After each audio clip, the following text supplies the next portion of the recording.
They threw the girl into the wolf den, but what happened next made everyone fall silent.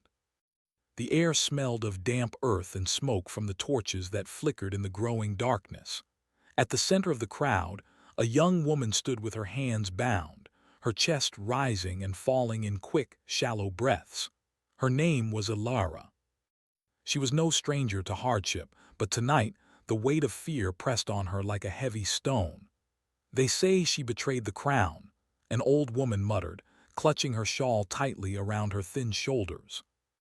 Her voice trembled, not with fear of Ilara, but with fear of what might come if she spoke the truth. Ilara lifted her chin, trying to hide the trembling of her hands. She had heard the rumors, whispers of plots she had never been a part of, lies told by those jealous of her family's favor with the king. And now, here she was, accused and condemned, facing a punishment harsher than death in the eyes of the kingdom. They were going to throw her into the wolf den. The wolf den. Even the name made the villagers shiver. It was a forest so old and twisted that no one who entered ever returned the same. Stories spoke of wolves larger than men, with eyes that glowed like embers. Others said the spirits of those who had been cast into the forest roamed among the trees, their whispers carrying warnings, curses, or promises of death. Ilara's heart pounded in her chest. She had grown up hearing these stories, told by her grandmother on quiet nights, yet she had never imagined she would be forced into one. And yet, the crowd pressed closer, faces pale and tense, waiting for the order that would seal her fate. From the shadows of the gathering, a soldier stepped forward. He was tall, wearing the black and gold armor of the king's guard. His expression was unreadable, but his hand rested on the hilt of his sword as he spoke. "By decree of the crown, Ilara of House Lysar shall be cast into the wolf den for crimes against the kingdom," he announced. The words fell over the crowd like a hammer. Some gasped, others murmured in disbelief. Ilara's stomach turned. She wanted to speak, to defend herself, but her throat felt dry and heavy. She had no words that could undo the verdict. The guards seized her arms and began to lead her toward the forest's edge. The villagers parted, leaving a narrow path that led to the darkness beyond. Every step she took felt heavier than the last, as though the earth itself wanted to hold her back. The trees of the wolf den rose like twisted fingers against the dimming sky, their branches reaching toward her like claws. She paused at the forest's edge, feeling the cold breath of the wind rustle her hair. For a moment she thought she could hear voices carried on the wind, soft whispers that called her name. But when she looked around, there was no one. Only shadows, only the forest. The soldiers pushed her forward, and she stumbled over the tangled roots that snaked across the forest floor. Her heart pounded with fear, yet beneath it was something else, a flicker of defiance. She would not give them the satisfaction of seeing her cower. She would survive this somehow. She had to. The forest seemed to swallow her whole as she walked deeper. The light of the torches dimmed until it was barely more than a glow behind her. Shadows danced across the trees, forming shapes that made her stomach twist. She kept her eyes on the path ahead, but the trees seemed to move in her peripheral vision, as if the forest itself were alive, watching her every step. It was then that she heard it, a low growl that made her blood run cold. She froze, straining to see through the gloom. The sound came again, closer this time, and with it, the faintest glint of amber eyes between the branches. Ilara swallowed hard. Her mind screamed at her to run, but her feet refused to move. She knew the stories of the forest. The wolves did not always attack immediately. They watched, they tested, and sometimes they waited for something more than fear. A shadow moved in the trees, and she caught a glimpse of it, a figure, taller than any wolf, with broad shoulders and a cloak that blended with the night. His hair was dark, almost black, and his eyes were golden, like the fire of a dying sun. He stepped into the clearing, and the wolves that had been circling seemed to bow their heads in respect. Ilara's breath caught in her throat. The man was beautiful and terrifying at the same time. There was a power in him that made the hairs on her arms rise. She wanted to step back to run, but the roots tangled around her feet, holding her in place. He spoke, and his voice was deep, calm, and commanding. "Why do you enter my forest, little one?" Alara's voice trembled as she answered, I have been cast here. I am not your enemy." The man studied her, his gaze sharp and unyielding. "Cast or thrown?" he asked. They said I betrayed the crown," she replied, her words barely a whisper. He took a step closer and the wolves shifted, forming a protective circle around him. "Betrayal is often not what it seems," he said. "Sometimes it is a story told by those too weak or too cruel to face the truth." Alara's heart raced. There was something in his words that spoke to her own doubts, her own sense of injustice. She wanted to trust him, but she did not know how. Who are you?" she asked. "I am Kale," he said simply, "and you are in the wolf den now. Survival will be interesting." Before she could respond, a sudden rustle came from the underbrush. The wolves growled, low and menacing. Alara's eyes darted to the source of the sound, but nothing emerged, only shadows that seemed to stretch and twist unnaturally. Kale's expression did not change, but he moved with swift grace, positioning himself between Alara and the shadows. His hand rose, and the wolves responded instantly, forming a barrier that radiated both strength and warning. Alara could not move. She felt as though the air itself had thickened, pressing against her chest. Her fear was rising, yet beneath it was awe, an unspoken connection forming, fragile but undeniable. "You must learn," Kale said, his voice softer now, almost a whisper. "That fear is only the first lesson here. The forest will teach you more if you are willing to listen." The shadows retreated, leaving the clearing quiet, save for the sound of the wind through the trees and the distant cries of night birds. Alara exhaled shakily, relief and fear mingling in her chest. Kale studied her for a moment longer, then nodded. "Come. If you wish to survive the night, you will need guidance." Alara followed, unsure if she trusted him, but knowing she had no other choice. Every step deeper into the forest felt like stepping into another world. The trees whispered secrets she could not understand, and the air smelled of earth, moss, and something faintly like smoke and iron. As they walked, Kale did not speak again, but she could feel his presence beside her, a steady, silent force. The wolves padded silently behind, their eyes glinting in the darkness. Hours seemed to pass as they moved deeper into the den. Alara's legs ached, her mind spun with questions, and yet there was a strange comfort in Kale's quiet company. She did not understand him, and he did not fully reveal himself, but she sensed that the forest, and perhaps he was testing her, seeing what she was capable of. Finally, they reached a small clearing where the moonlight spilled through the broken canopy, illuminating a stream that sparkled like silver. Kale stopped and gestured for her to sit on a flat stone nearby. "You will rest here for now," he said. "The forest grows darker at midnight. The wolves become less patient." Alara obeyed, too weary to argue. She watched as Kale disappeared among the trees for a moment, returning with a small bundle of food and water. It was simple, but to her it felt like a lifeline. "Eat," he said. "You will need your strength. Tomorrow the lessons begin."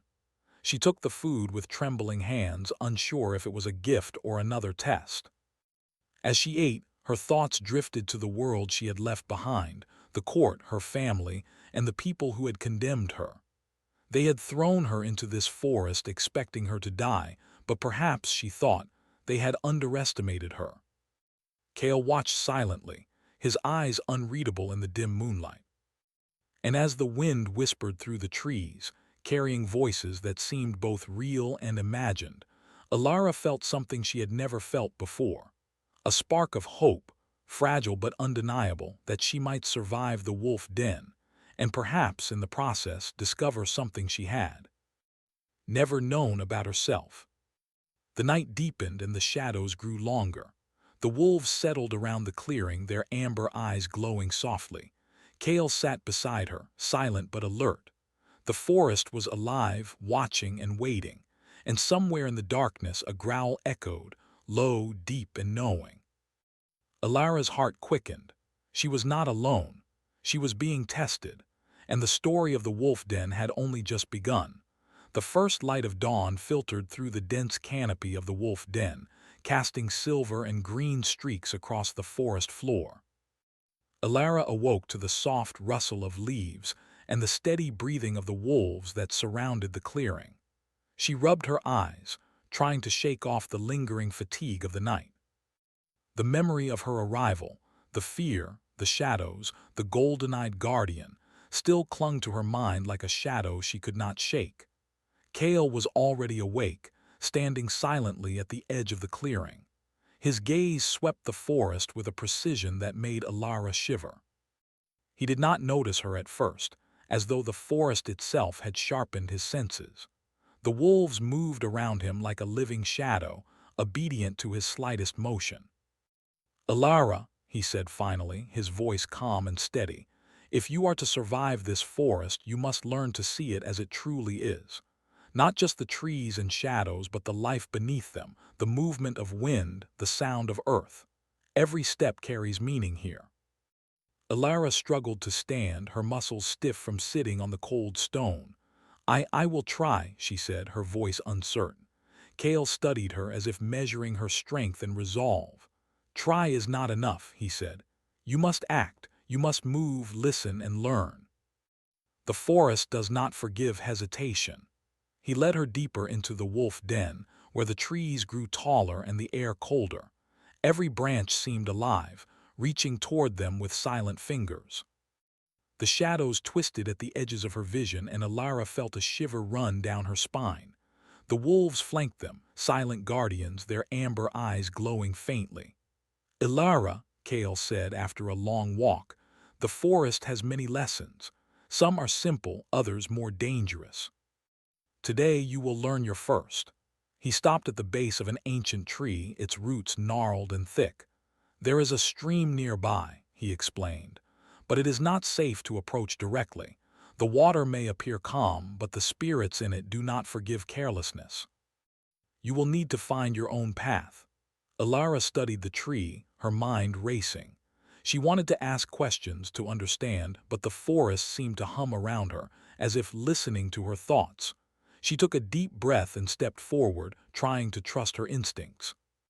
The roots were slick with moss and the ground uneven, but she moved carefully, testing each step before placing her weight. Kale followed silently, watching her progress. He did not speak, but his presence was a steady, invisible hand at her back.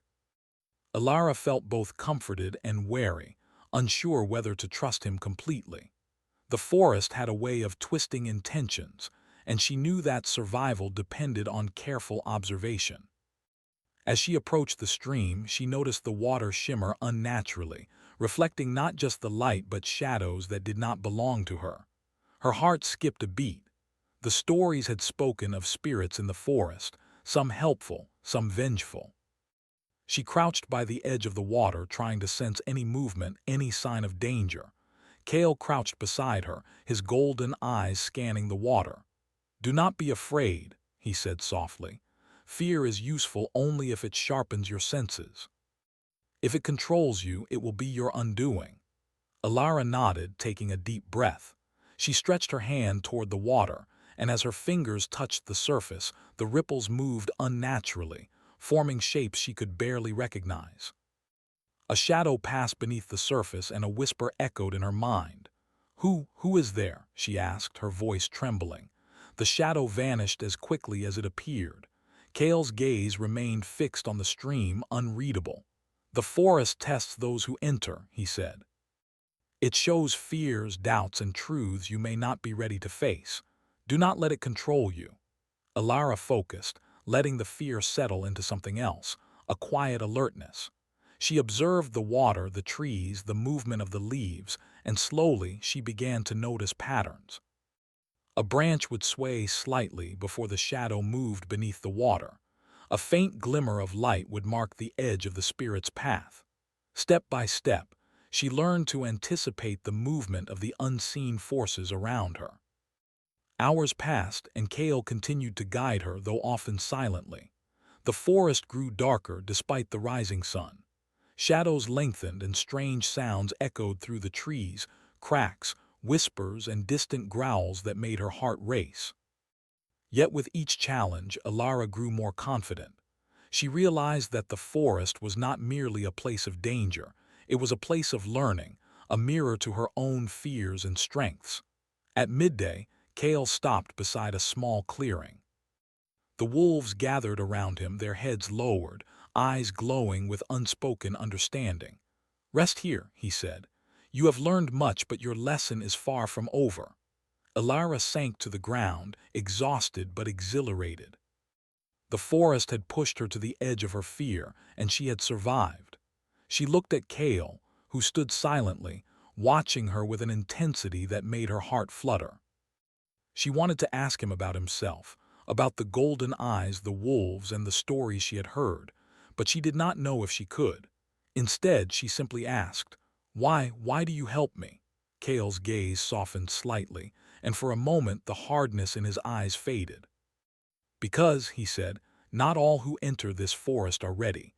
Some deserve a second chance. Some deserve to learn what it means to survive with honor." Alara felt a strange warmth at his words, a feeling she could not name. It was not love, not yet, but it was something like trust, fragile and tentative. She nodded, too tired to speak more. The afternoon passed slowly. The forest seemed to pulse with life, the shadows moving like silent dancers among the trees. Kale finally led her to a small cave, hidden behind a waterfall. The air inside was cool and smelled of earth and stone. The wolves settled around the entrance, their eyes glowing softly. "You will rest here tonight," Kale said. "The forest is more dangerous after dark. Spirits become restless and the shadows more cunning." Alara nodded, feeling the weight of exhaustion in her limbs. She curled up on a bed of soft moss, watching Kale move to a small fire at the back of the cave. He did not invite her to sit beside him, but the fire's warmth reached her, easing the chill in her bones. As night fell, the forest outside came alive with strange sounds. The wind whispered through the trees, carrying voices that seemed both real and imagined. The wolves stirred, alert and watchful, while Kale sat silently, his eyes reflecting the firelight. Alara could not sleep. She thought of the court that had condemned her, of the lies that had brought her to this place. She thought of Kale, his golden eyes and silent strength. She felt a connection forming, unspoken and dangerous, yet she could not deny it. Suddenly, a low growl echoed through the cave entrance. The wolves rose, their bodies tense, ears forward, eyes glowing brighter. Alara's heart raced. She scrambled to her feet, her mind racing with fear and determination. Kale stood as well, moving to the entrance of the cave. "Stay behind me," he commanded. "Whatever comes, do not confront it alone." The shadows outside shifted, forming shapes that moved with purpose. Alara clutched her cloak around her, trying to steady her trembling hands. She could see figures moving in the moonlight, spirits of the forest, neither fully animal nor human, their eyes glowing with a strange light. Kale stepped forward and the wolves parted, forming a protective circle around him. "You will not harm her," he said, his voice carrying authority that seemed to shake the very forest. For a moment there was silence. Then one of the spirits stepped forward, its form flickering like smoke in the wind. "She does not belong here," it hissed, voice echoing unnaturally. "She is a human, she is weak." Kale's gaze did not waver. "Strength is not measured by birth or form," he said.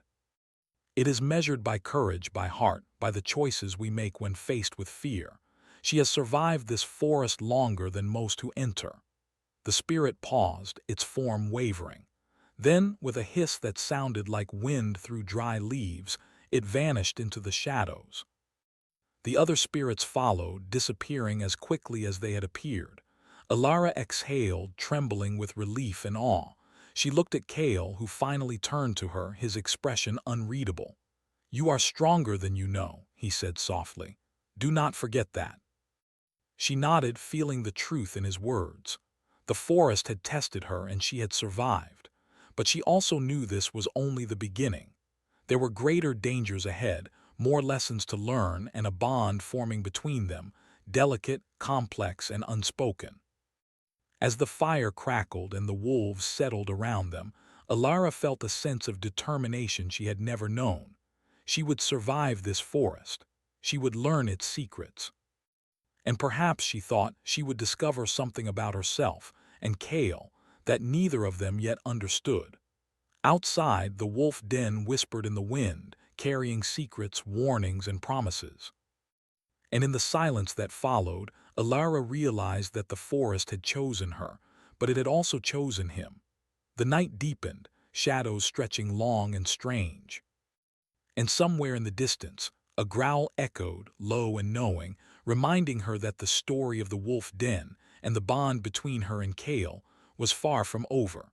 The forest seemed quieter now, though Alara knew better than to trust silence. The wolf den had tested her, yet the lessons were far from over. She and Kale had spent days navigating the winding paths, avoiding the spirits that roamed the trees, and learning the subtle signs that told them where danger lurked. Alara had grown stronger. Her movements were quicker, more confident, and she had begun to sense the rhythm of the forest. The whispers in the leaves, the shift in shadows, the faint rustle of hidden creatures. Yet, despite her progress, there was a heaviness in her heart she could not shake. Kale had grown quieter too, though his presence remained constant. He spoke less, but when he did, his words carried weight, sometimes comforting, sometimes challenging. Alara had begun to understand that the golden eyes of the wolf guardian hid centuries of pain, betrayal, and loss. One morning, as the sun pierced through the canopy in thin, golden beams, Kale led her to a cliff that overlooked the valley beyond the forest. The view was breathtaking. Rolling hills stretched toward the horizon, dotted with villages and rivers glinting in the sunlight. "This is the edge of the den," Kale said, his voice low and even. "Beyond lies your world, your kingdom." Alara's heart skipped. She had not thought of leaving the forest until now. She had survived, adapted, and even begun to understand Kale. But the pull of home, the court, her family, the life she had been torn from was undeniable.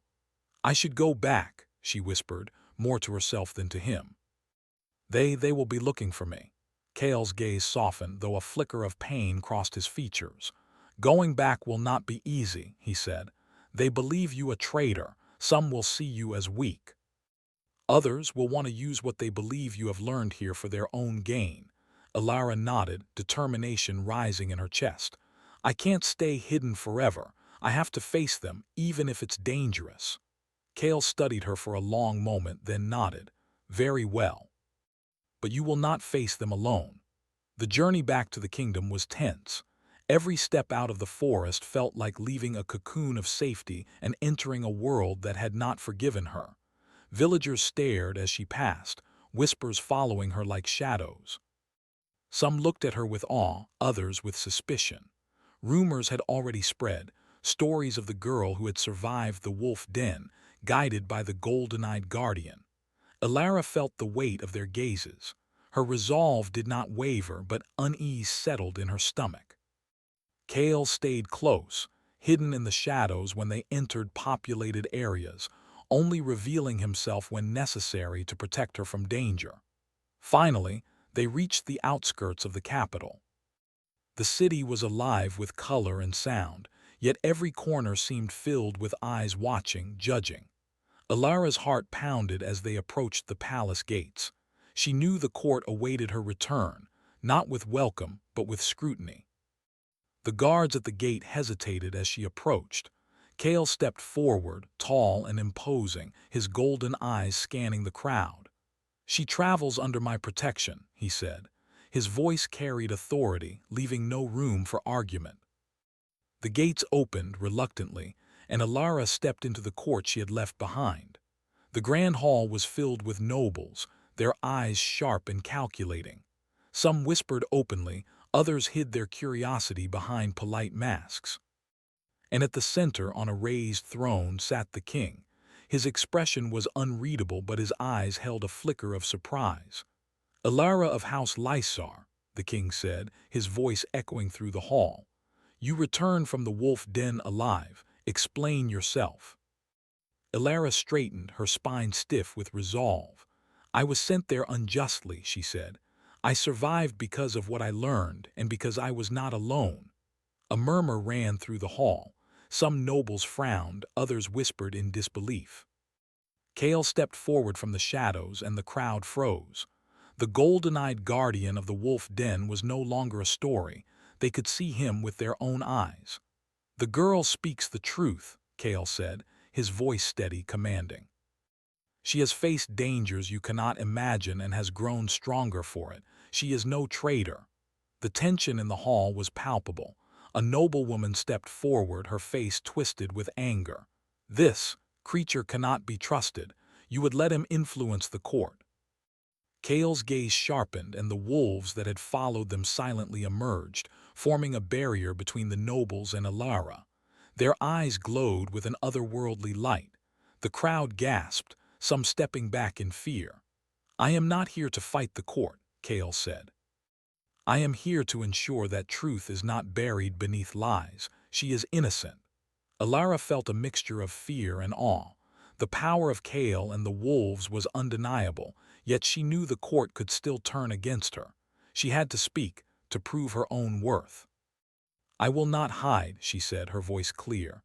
"I did not betray the crown. Those who accuse me speak from fear and jealousy. The wolf den has taught me courage, and I will not cower from the truth."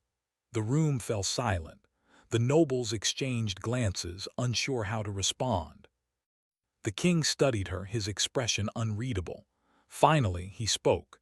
"If what you say is true, Alara, then you have survived not only the forest but your own trials. But proving your words, that is another matter." Before she could respond, a messenger burst into the hall, pale and trembling. "Your Majesty, there are reports of a noble plotting against the crown. They have discovered the girl's return and intend to capture the guardian for their own gain." A collective gasp rose from the court.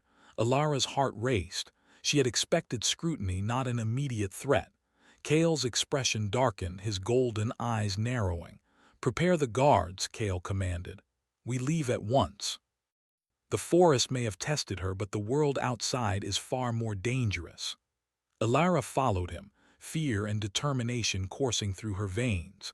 The palace corridors felt different now, smaller, more constricting, as if the walls themselves were closing in. Shadows flickered, and every glance seemed laden with suspicion. She realized that returning to the kingdom had not ended her trials, it had only shifted them. They reached the stables, where Kale mounted a black stallion that seemed to move with a will of its own. Alara climbed beside him, her hands gripping his cloak. The wolves flanked them, moving silently into the night. As they rode, Kale finally spoke, his voice low. "You are stronger than most who enter the den, Alara, but strength alone will not protect you from the court. You will need courage, cleverness, and trust in those who stand with you." Alara looked at him, her heart pounding. "I trust you," she said quietly. "Even if I do not understand everything about you or this forest, I trust you." Kale's eyes softened, though the shadow of his past lingered in their depths. "That trust is dangerous," he said, "but perhaps it is also the most important weapon you have." They rode in silence, the forest behind them fading into darkness, the city ahead a maze of suspicion and danger. Alara's mind raced with thoughts of what awaited her, the noble plotting against the crown, the court's judgment, and the secrets Kale had yet to reveal. Finally, they reached a small clearing outside the city, hidden from the main roads. Kale dismounted, helping Alara to the ground. The wolves spread around them, forming a living barrier. "Alara," Kale said, "the path ahead will not be easy.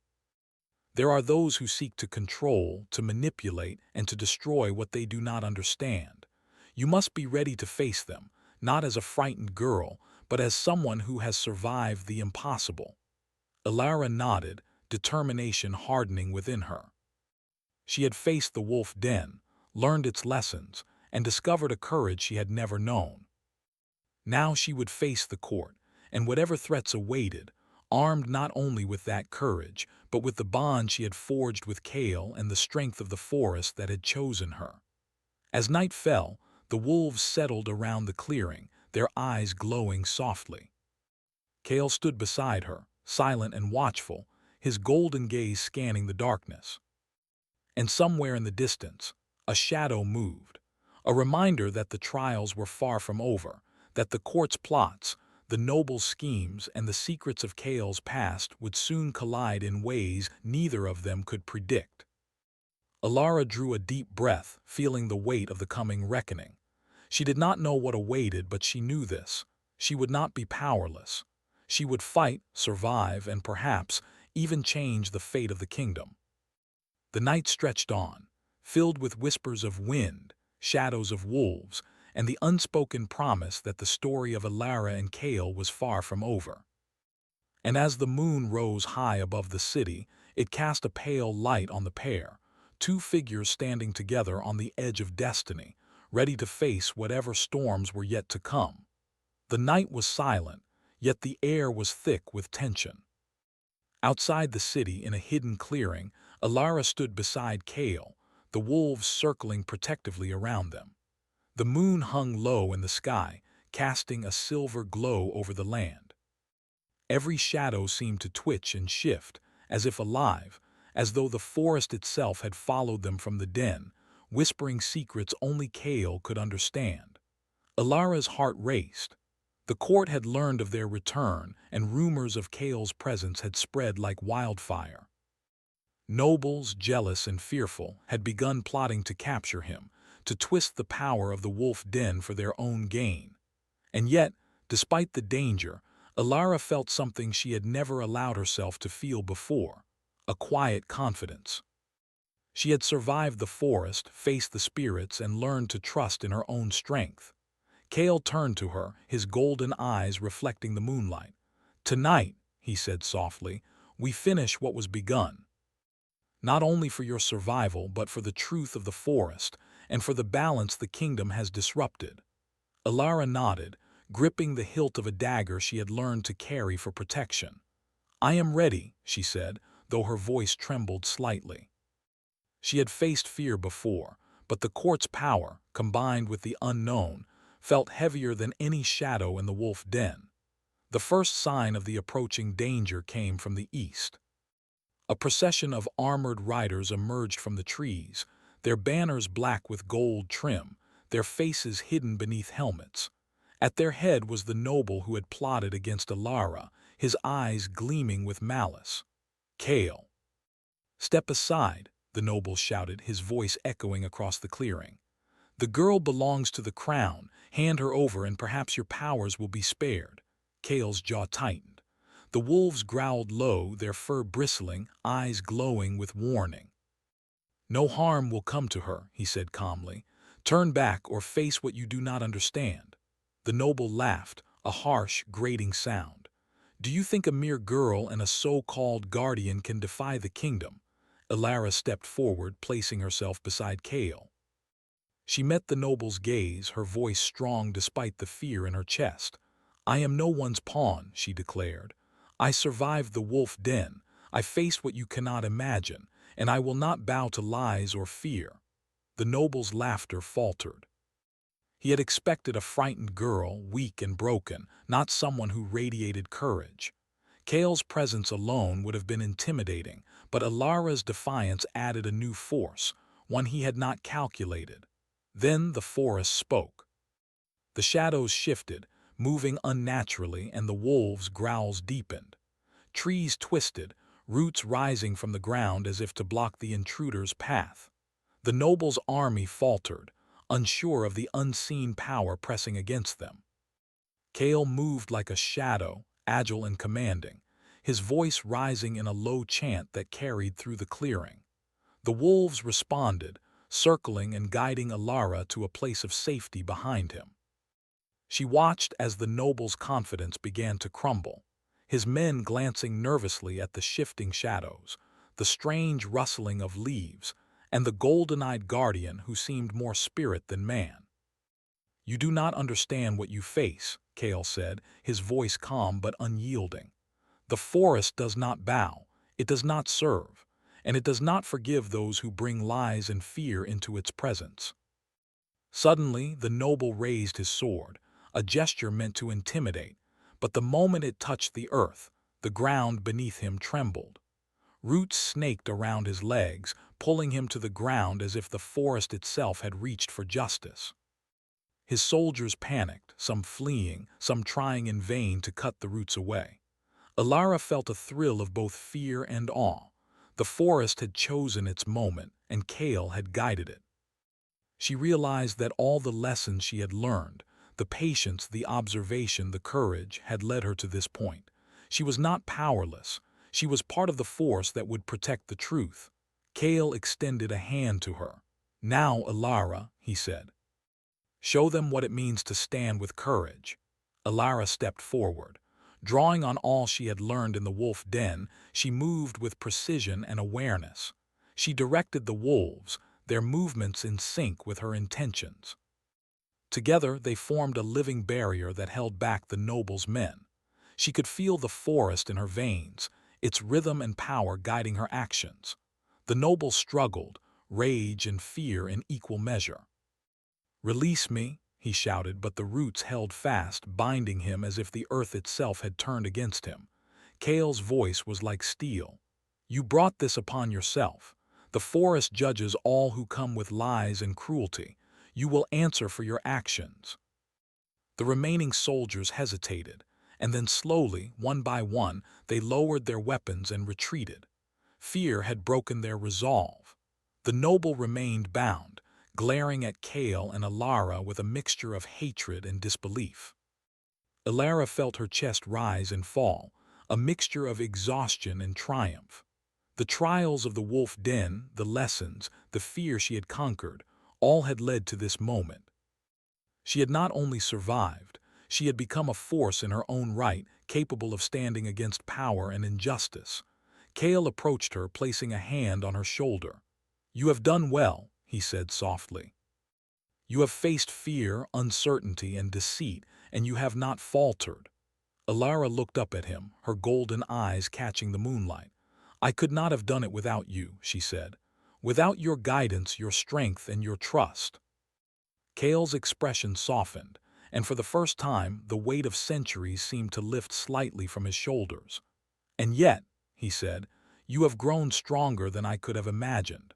Perhaps the forest has chosen well in guiding you here." The noble remained bound, muttering threats and curses, but the threat he represented had been neutralized. Alara and Kale stood together, side by side, the wolves surrounding them, a living testament to the bond they had forged and the power they commanded. As dawn broke, casting a warm glow over the clearing, Alara felt a sense of peace she had never known. The forest had tested her, the court had challenged her, and she had emerged not broken but stronger, wiser, and more confident. Kale turned to her, eyes bright with the first light of morning.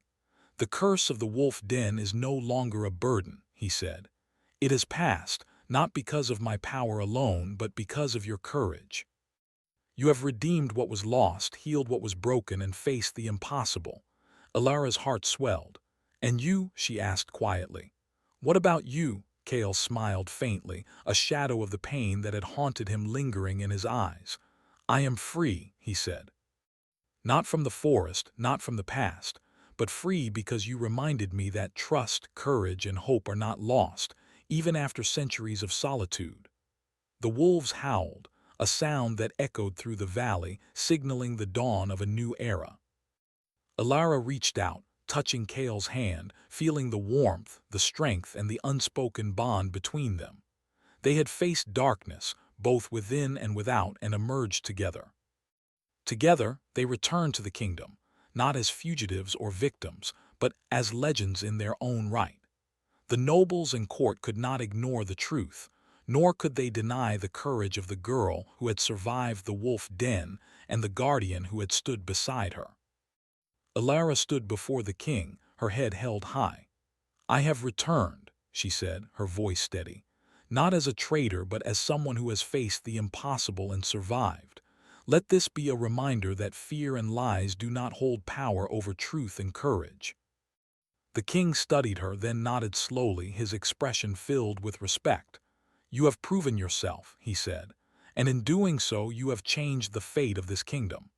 Kale remained at her side, a silent protector, yet now free to walk openly in the world. The forest's shadows receded, the spirits calmed, and the land seemed lighter, as if the balance had been restored. Alara felt a sense of completion, though she knew life would continue to challenge her. But she had learned something invaluable. Courage, trust, and determination could change destiny itself. As she and Kale walked through the palace gardens, the morning light warming their faces, the wolves following peacefully, Alara felt a sense of hope and renewal. The trials had shaped them, bonded them, and prepared them for whatever came next. And in the quiet of the early morning, with the forest behind them and the kingdom before them, Alara realized the truth she had discovered in the wolf den, that even in darkness, light could be found, courage could rise, and hearts could be healed. The kingdom whispered of their deeds for generations to come, of a girl who survived the wolf den and the golden-eyed guardian who stood by her side. Together they had faced fear, power, and deception, and together they had forged a new destiny, one built on courage, trust, and redemption. The night faded, the shadows lifted, and the forest's song became one of peace. And in that moment, Alara and Kale, bound by trials and triumphs, stepped into the light of a future they had earned, stronger, united, and free.